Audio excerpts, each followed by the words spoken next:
Lola'y tumatakbo, sumasakay din sa kabayo, umiikot-ikot at kasama ang mga momo.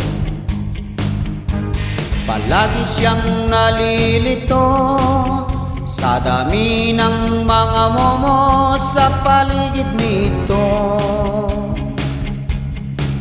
Silang lahat ay mukhang lobo, puro hangin ang nasa ulo. Kaya ngayon ng aking lola ay mukhang syunga.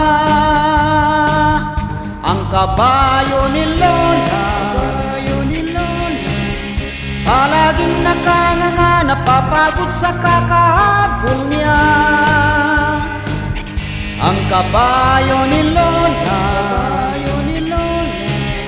di na nagpapahinga, mukhang siya ay sumusoko na. 18 hours na nakanganga.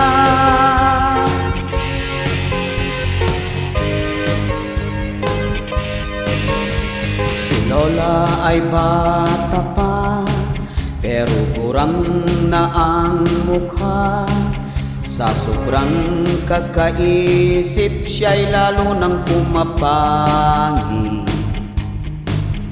Hindi siya makapaniwala na kahit ano ang gagawin niya, kulelat pa rin siya. Kaya't siya ay nagwawala na, dumadami na ang kanyang piksa. Pinainom ang kabayo niya ng gasolina.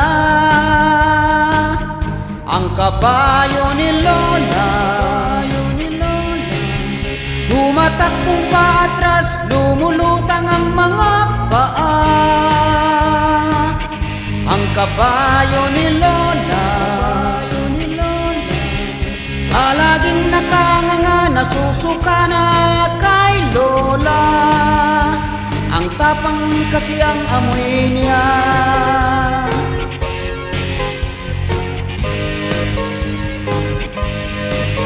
Ang kabayo ni lola, palaging nakanganga, napapagod sa kakahabol niya. Ang kabayo ni lola, kulang sa bitamina, di na rin siya nagpapahinga. 18 hours na nakanganga.